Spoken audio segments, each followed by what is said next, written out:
أعوذ بالله السميع العليم من الشيطان الرجيم. بسم الله الرحمن الرحيم، والصلاة والسلام على أشرف الأنبياء وسيد المرسلين سيدنا محمد صلى الله عليه وسلم. The text almost 3 decades ago that I read and studied. Again, I'm simply going to read the Arabic and some of the English and provide my own summary and notes, thoughts, thinking. It's important. أعوذ بالله السميع العليم بسم الله الرحمن الرحيم. أعوذ بالله السميع العليم من الشيطان الرجيم. بسم الله الرحمن الرحيم، والصلاة والسلام على أشرف الأنبياء وسيد المرسلين سيدنا محمد صلى الله عليه وسلم. This is called المقدمة. أحمد ربي والصلاة والسلام على محمد وآله الكرام.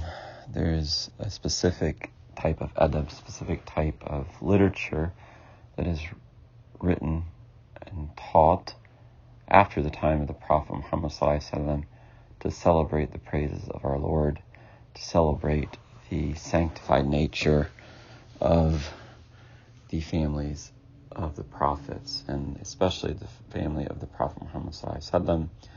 And what we consider the family of Rasulullah ﷺ is في النسب والحسب والصدق بالعمل.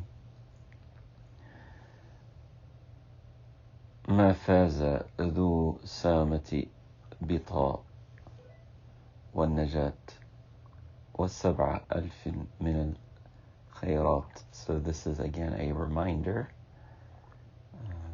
Some of the greatest scholars of our day and age and of previous ages are those who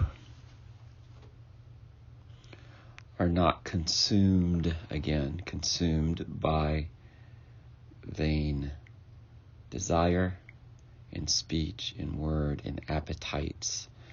And there is a certain joy to speaking, but the joy is not the negative part. Again, just like eating, when we eat, we say Bismillah and we eat. The joy is built into the ability, and God simply says, remember that ability is a gift, so say thank you.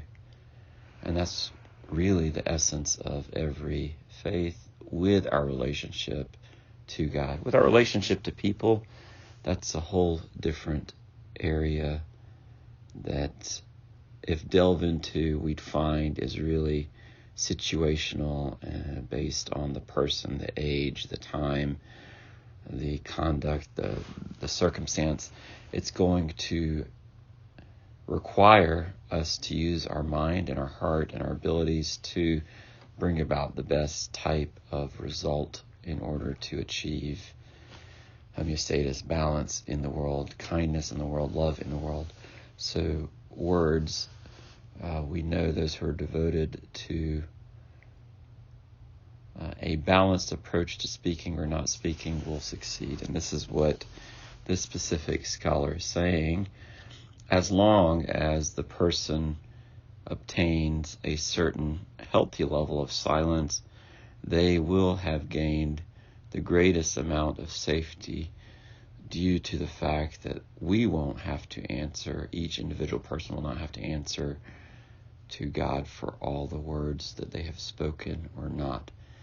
Now, I cautiously say that because it is required to speak, a fard, to speak when certain amount of knowledge is available or certain types of situations emerge where person who is a scholar understands that the words are important.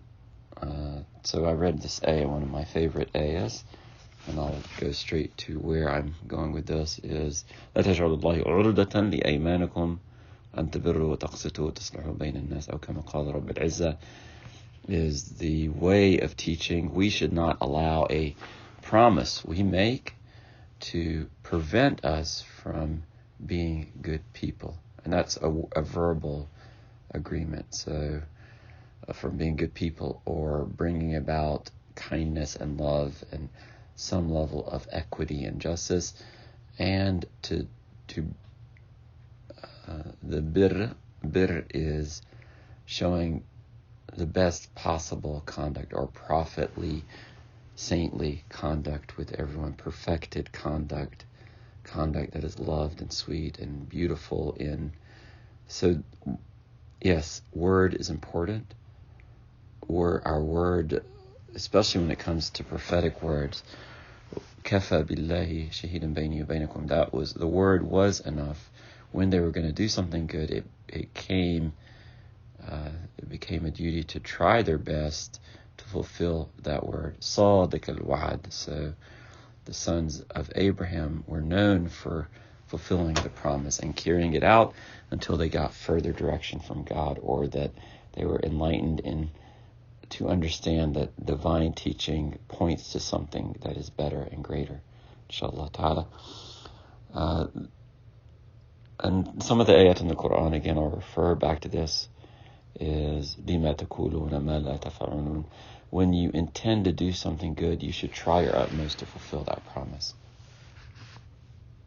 When you or others or yourself or I intend something good, we should try our best to fulfill that intention, inshallah ta'ala.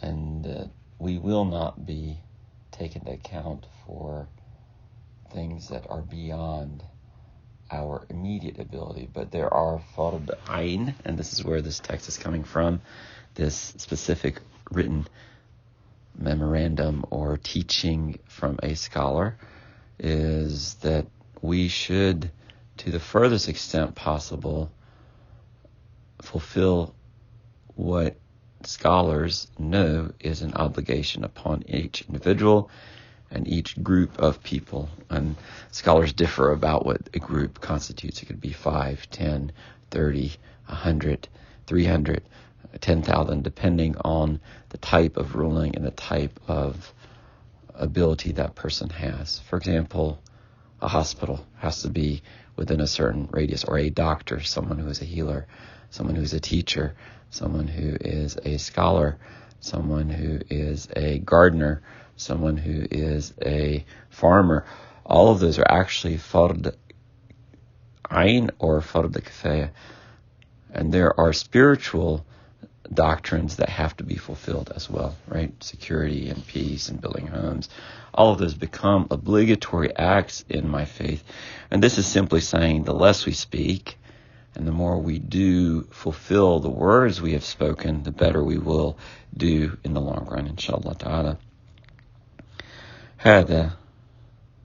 So this is simply saying, and this is a simple introductory text to what is encouraged or prohibited among speech. وَلِمَا جَاءَ فِي اللِّسَانِ مَا جَاءَ مِنَ الضَّرَرِ بِالْإِنسَانِ.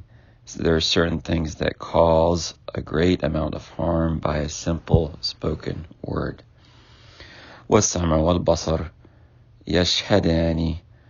Seeing something or hearing something also bears witness. وَعَنْهُمَا. And upon seeing and hearing, يَسْأَلُ كُلَّ جَانَانِ. Every single one and body will be questioned about where it walked, where it looked, where it listened, where it spoke.